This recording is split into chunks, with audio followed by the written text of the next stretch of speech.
Have you ever wondered how to hire for your agency? Well, in this video, I'm going to go over the exact steps that you need to take in order to be successful when hiring. For those of you that are new here, my name is Benjamin Marone. I'm the founder of Zaboda. We help online businesses hire talent from Central, Eastern Europe, and Latin America. We've worked with brands like Valuetainment, HubSpot Diamond Partners, and eight-figure e-commerce companies. Let's jump into the video. In today's video, we're not going to be talking about how to hire local talent or typical outsourced talent. Local talent typically is too expensive, has terrible productivity, and just sees you, the business owner, as a paycheck. Typical outsourced talent can be disappointing, it requires some babysitting, and they cause mistakes that need to be corrected. It doesn't really make sense to bring on someone to your company if you have to set aside 10 minutes of every hour, just kind of redo their work or check each part of their work. That's not true delegation. That's not removing you from anything inside of the business. It's kind of pointless to hire that type of talent. The first step in hiring for your agency is deciding what you need to hire. Now, depending on your revenue level of your agency, that's going to determine what type of role that you need to hire. 0 to 10K a month, there's a pickaxe here because you're actively in the trenches and you need to stay in the trenches. You can't just outsource the building of your business. If you're going to be a founder of a company, you need to actually do the work in the very, very beginning to be able to build and actually understand like what you're even selling. So you can't just outsource success right in the beginning. You need to actually just jump in the trenches and do it yourself. At 10K to 25K a month, what you need to do is hire for fulfillment. You first want to hire for fulfillment so you can take yourself out of actually providing the service that you're selling. This is going to give you a lot more time back and allow you to focus on sales and marketing. Even if you're super uncomfortable with sales and marketing, you don't like sales calls, you don't want to have to do that type of work, as the founder at this revenue level, you need to focus on the sales and marketing because your business is evolving over time. Your ideal client profile is going to change a little bit, and you need to be in the driver's seat actually growing the company. It's much easier to go hire someone for affordable rates at the level of fulfillment instead of trying to just outsource all the sales and marketing. You're not going to set yourself up for success that way. So imagine you're an e-com email agency. You do email flows, you do SMS flows for e-commerce stores. This first hire, if you're at 10 to 25K a month, will most likely be some sort of email designer, someone doing the actual work inside of Figma, inside of the software, inside of Klaviyo, so you can actually just focus on the sales and marketing and feeding the machine, feeding the business with more sales and leads. If you don't hire at this stage, you're going to be wearing every single hat inside of the business. You're going to stay at this 10 to 25K a month, and you're going to be working 24/7. If you want to grow your business, you have to hire and remove yourself from fulfillment first.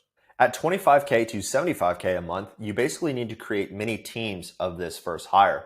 So if they're an email designer, and we're going to kind of stick with this e-commerce email marketing agency example, but if they're an e-com email designer, what you can do is duplicate their role. So you've already brought on one, you've been successful with them, they already know what to do, they're helping service your clients.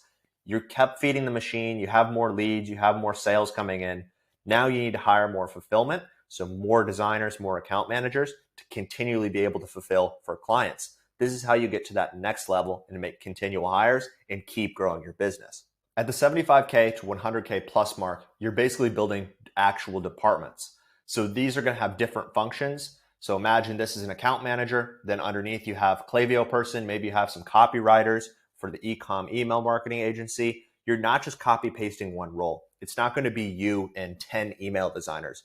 There's going to be hierarchy. There's going to be checks and balances, removing you from having to double check work and do quality assurance before servicing the rest of the clients. So at this point, you're building these departments, you're building these structures of feedback and hierarchy of reporting to be able to free you up so you can continually focus on growing the business. In step one, we decided what we needed to hire for depending on the revenue level of our agency. Step two is deciding the wages. At the 0 to 1.5K month salary range, you're generally going to get someone a little bit more copy paste. Maybe the English isn't all there. They're going to be able to perform basic tasks, but they need some instruction. They need very strict SOPs. They need to know exactly how to do the task. You basically set them up and they're able to just complete the same task over and over again.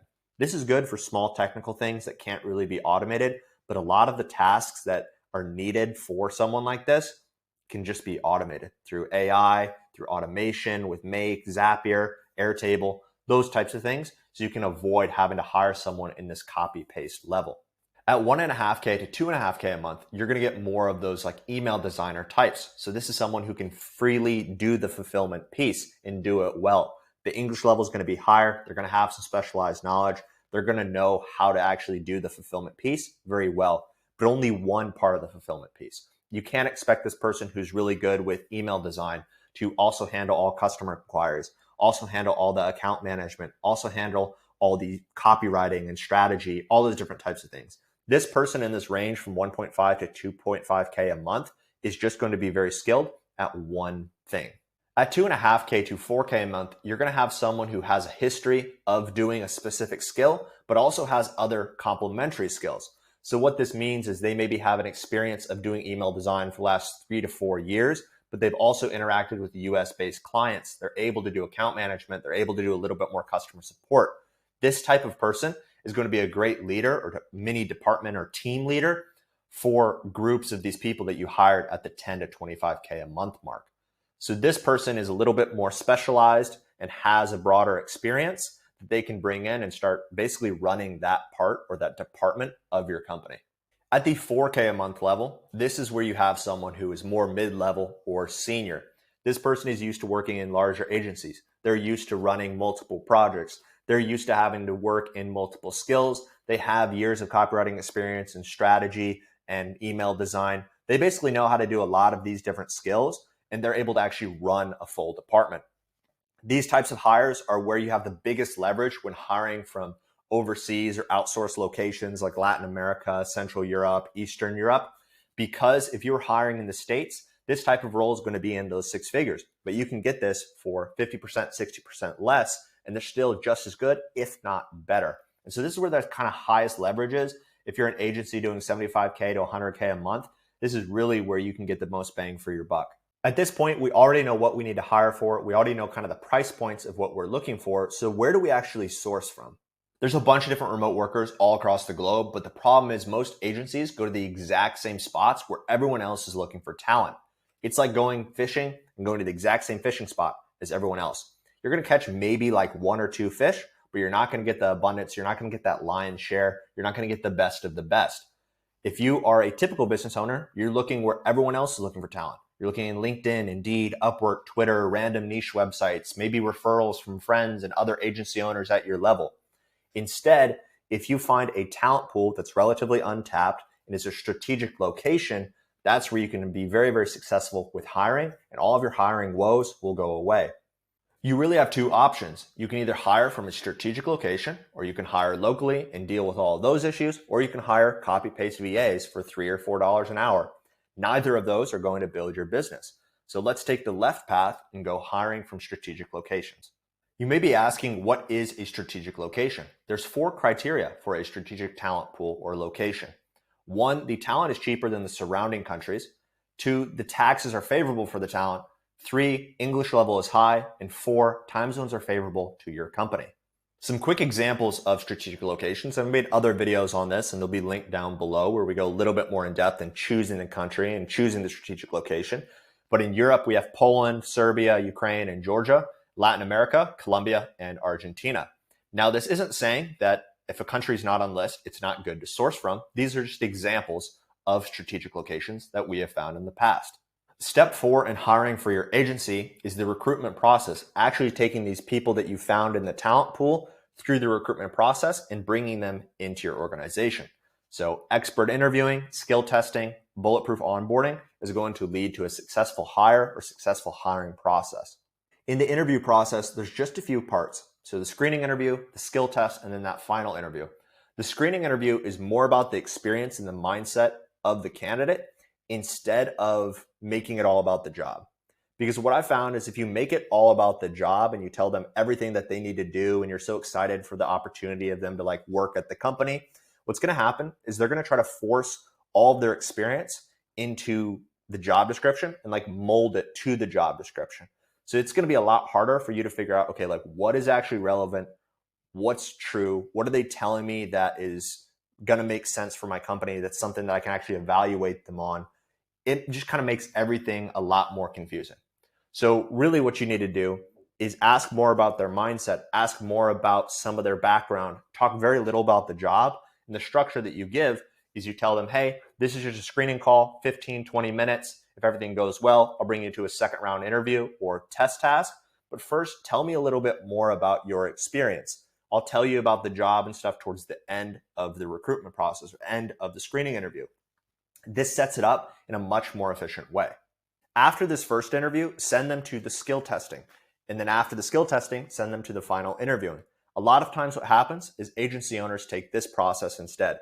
They put the skill testing or some sort of like Loom or kind of gotcha job description in the front end, thinking that since they're being clever, they're making a good recruitment process. But really, if someone is a true A player, they already have a job, they're very, very skilled, why are they going to do the skill test for you before you've given them at least 15 minutes of your time? This person has all their needs met. They have a well-paying job. Maybe they're just looking for some new opportunities. If you're going to treat them in a way that makes them do all the work first before getting the opportunity to work with your agency, it's just going to hurt your acceptance rate. You're not going to get a lot of people who actually apply and go through the process. The reason being is agency owners have the thought that, okay, this is my agency, this is my baby, it's super like special, but they're just a million different agencies that are exactly like them. And so why should this person who's really, really talented come work for your agency? Other businesses like an Apple or a Tesla can do this differently. That's hiring for larger companies. Versus with this, your small agency, although it's getting a little more successful and it's your little like baby company, it has zero reputation in the talent marketplace. And so you need to actually have the recruitment process set up in an alternative way to coax people into the recruitment process and get them to complete all of the steps for you to have an accurate understanding of what they could bring to the company. Paying candidates for the test task completions will also help with the completion rate. So these candidates who are very top tier, all their needs are met, right? Maybe they already have a job. Maybe they're just sitting on some money. They're just looking for a new opportunity where they can challenge themselves and grow. So paying them to complete these test tasks will help with that completion rate. Again, if you think that your agency is special where they're going to be like, oh, I really want to come work for this company, you have to like reframe that to where, why should this person want to come work for me? How can I attract top talent? What makes me different from other companies that are exactly like me, that are just a sea of clones like me?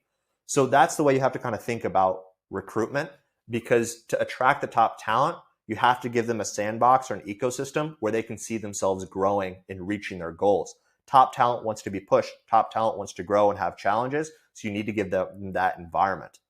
As far as what the test task should be, it should be very similar or almost the exact same as what the job duties would be in the first 30 days. Now, this doesn't mean all of the job duties. It means just an hour of those job duties. So for example, if it's a sales rep, the task might be to create a 4-message campaign and find 5 to 10 sample ideal clients on like LinkedIn and give a little write-up of like why you think this person could be a good person to outreach to.